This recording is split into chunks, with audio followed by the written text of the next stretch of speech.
Bem-vindos, me chamo Wilson Silva e vou apresentar o trabalho intitulado Os Suportes para Ar-Condicionado dos Edifícios, Desafios de uma Cidade Sustentável, do primeiro Seminário Nacional Educação Ambiental e a Cidade Mais Verde.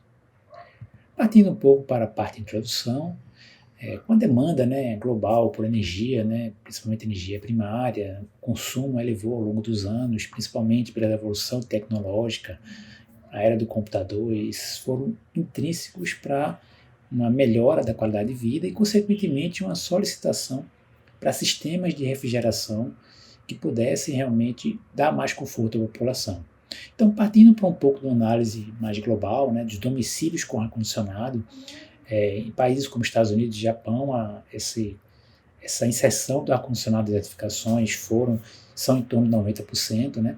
Na Índia, há realmente um percentual ainda pequeno, então você vê uma demanda muito significativa nos próximos anos, nas próximas décadas, visto que essa informação entre os anos de 2018 e 2022, então são dados estatísticos. Então, partindo para esse conceito, foram colocados suportes nessas edificações, em contrapartida, com relação principalmente ao de concreto armado, no Brasil é comum, então todos esses aparatos de suportes de concreto armado, são colocados o aparelho sobre eles, possuem um problema com relação a alguns componentes naturais da natureza, como o gás carbônico, a água, os cloretos em regiões próximas ao litoral, os sulfatos também, e os próprios esforços mecânicos dele, ou de outros mau usos em decorrentes desse tipo de suporte. Então, todos esses materiais, eles aceleram o processo de degradação, e são estruturas que elas ficam expostas na fachada. Então, aqui fica visível essa questão dessa degradação que ela pode ocasionar. Você vê que algumas partes dela estão soltas justamente por esse processo acelerado de degradação dessas estruturas. Então, ela vindo aí a justamente dar uma perda total no veículo estacionado na parte de baixo de uma edificação dessa. Então, há um risco em volta disso aí, um risco de colapso e, consequentemente, de prejudicar toda a comunidade em volta, tanto pessoas quanto veículos, um risco bastante elevado. Então, o objetivo do trabalho foi justamente levantar as manifestações patológicas de suporte de concreto armado, especificamente, em um estudo de caso de edificação em uma região litorânea que possui diversos níveis de agressividade ambiental mais elevados, em função da proximidade com o mar, umidade ao longo do ano. Isso vai ser visto ao longo do trabalho. Na parte de metodologia, então, o estudo de caso ele foi realizado no edifício residencial, de 14 pavimentos, 4 apartamentos por pavimento, e 2 blocos, A e B, e os suportes utilizantes desse de concreto armado. Aqui uma planta baixa, demonstrando um pouco como onde estão colocados esses suportes, estão marcados aí em vermelho, então são 4 unidades habitacionais, totalizando aí em torno de 336 aparelhos de ar-condicionado.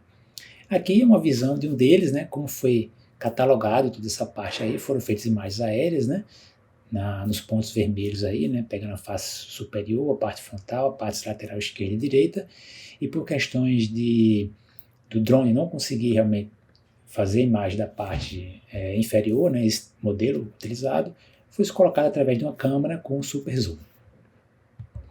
Então, seguindo a metodologia, então foram identificados 7 tipos de manifestações patológicas, que são justamente as patologias, as doenças, vamos dizer assim, associadas ao concreto, os quais constam o descascamento da pintura, manchas, fissuras e trincas, rachaduras, desplacamento do concreto, exposição da armadura e colapso parcial.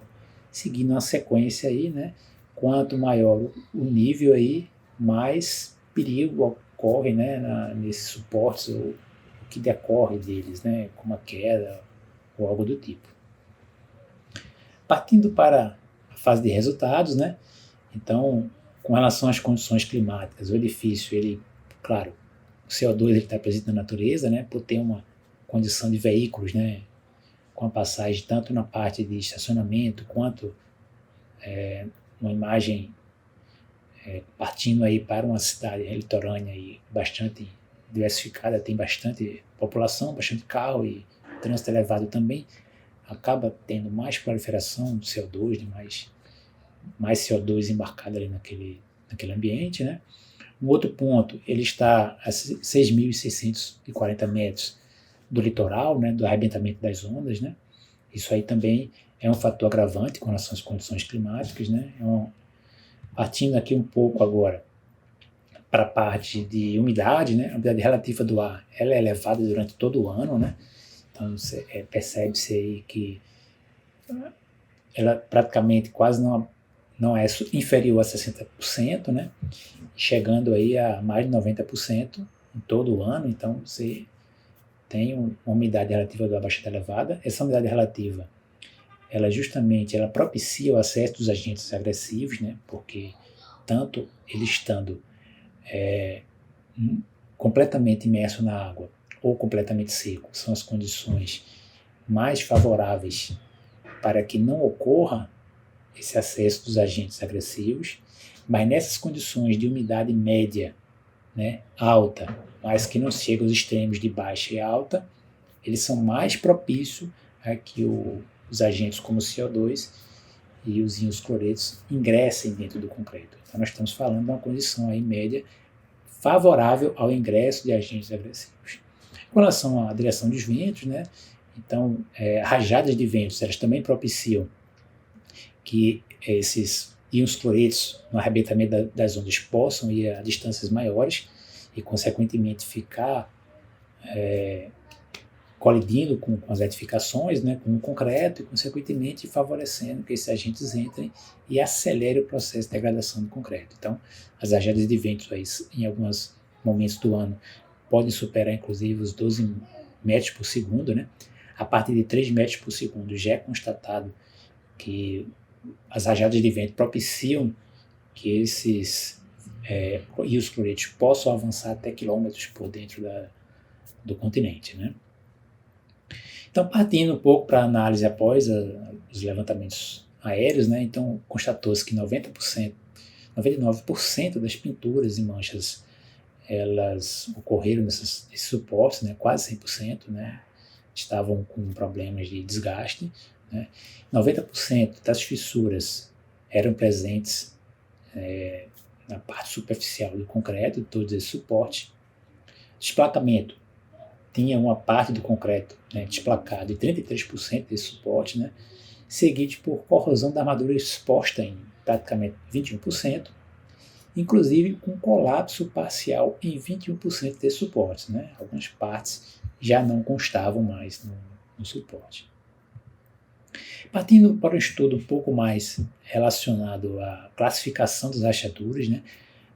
Foi colocado níveis de degradação de 1 a 3, em função justamente do tipo de rachadura, de como ela estaria envolvida naquele suporte, né? Por exemplo, nível 1, as rachaduras que eram sem continuidade ou de forma localizada. O nível 2, quando as rachaduras estão em vários locais daquele suporte. E o nível 3, o nível mais com mais rachaduras e de forma mais generalizada, né, que representaria maior chance de colapso, né? Então, de forma geral, foi constatado que não havia um pavimento específico onde realmente só existia um modelo ou outro, né?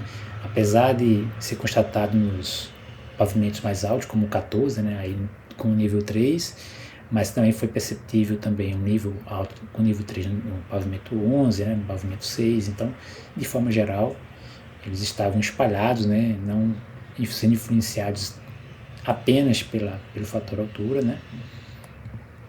Isso foi constatado também no bloco B, né, foi de forma também muito, muito similar, ou seja, não há um aspecto apenas que constate que o nível de degradação de maior profundidade, que seria o nível 3, esteja apenas em algum pavimento, né?